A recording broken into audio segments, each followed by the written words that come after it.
Let's solve the first of two problems involving throttle valves.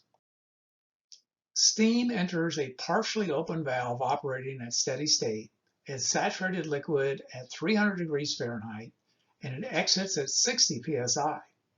Neglecting kinetic and potential energy effects and any stray heat transfer with the surroundings, determine the temperature in degrees Fahrenheit and the quality of the steam exiting the valve. Well, let's draw a schematic of a partially open valve with steam passing through it. And in this case, the system is the steam molecules between the inlet and the discharge of the valve.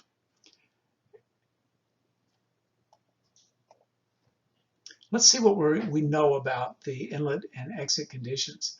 The inlet is fully defined. It's at a temperature of 300 degrees Fahrenheit and it's saturated liquid.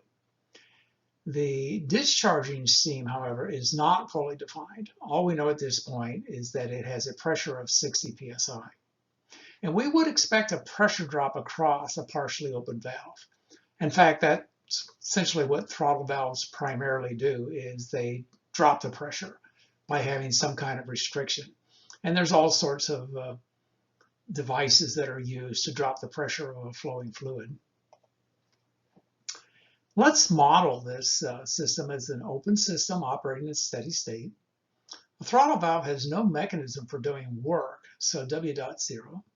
And we were told that there was insignificant heat transfer between the system and its surroundings. Also that there were insignificant changes in kinetic and potential energy. So we'll take all these values to be 0.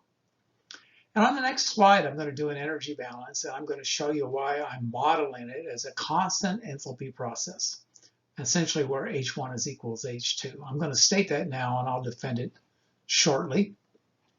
And we were asked to find the exit steam temperature and its quality. So that is suggesting that it is a saturated mixture. Let's look at a temperature enthalpy diagram. We know that state 1 is at 300 degrees Fahrenheit and it's a saturated liquid. So I'm going to plot state 1 on the saturated liquid line, which is on the left side of the vapor dome, at 300 degrees Fahrenheit. So that is fully defined. And when I look in the saturation tables at 300 degrees Fahrenheit, I find the saturation pressure to be 66.98 psi. Now, state 2, I am given that it's at 60 psi, so it's going to be somewhere on this line. But if it's a constant enthalpy process, then state 2 will be directly beneath state 1. So you can see that there is a pressure drop across this valve. It's not a huge one, but it exists. And if the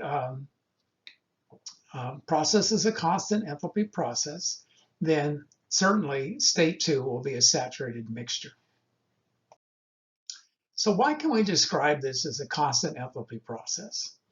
Well, if we look at an energy balance for an open system, we know that steady state operations, dEdt is 0. And that is equal to Q dot minus W dot plus M dot times the change in enthalpy plus the change in kinetic energy plus the change in potential energy. But we're throwing away all the terms except the enthalpy terms. Q dot is 0. There's no heat transfer between the system and its surroundings. No mechanism for doing work. No significant change in velocity and no significant change in potential energy.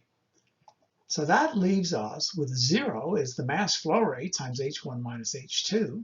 I can divide both sides by the mass flow rate and I get 0 as H1 minus H2, or H1 is equal to H2. So this is typical of throttle valves. A throttle valve can be taken as a constant enthalpy process when there's no significant heat transfer or change in kinetic or potential energies. So let's find the enthalpy at state 1. We know it's saturated liquid at 300 degrees Fahrenheit. So I can simply say that H1 is H sub F at 300 degrees. And in the table, I get a value of 269.7 BTUs per pound mass.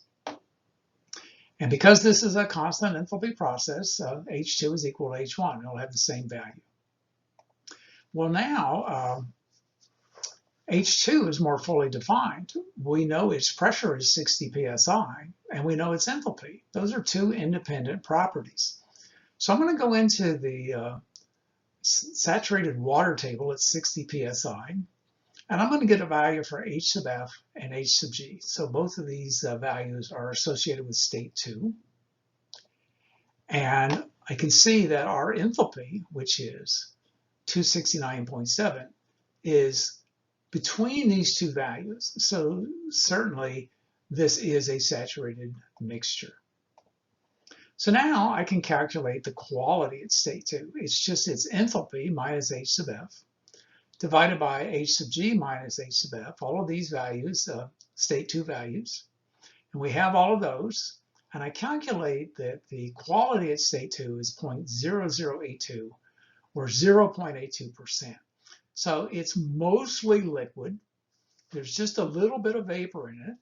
And that is why we are ignoring the change in kinetic energy. It's going to be very small because there's a very small amount of vapor in this liquid.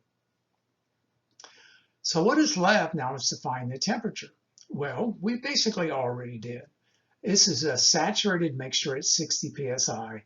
So we know that its temperature will be the saturation temperature at 60 psi. And we got that to be 292.73 degrees Fahrenheit.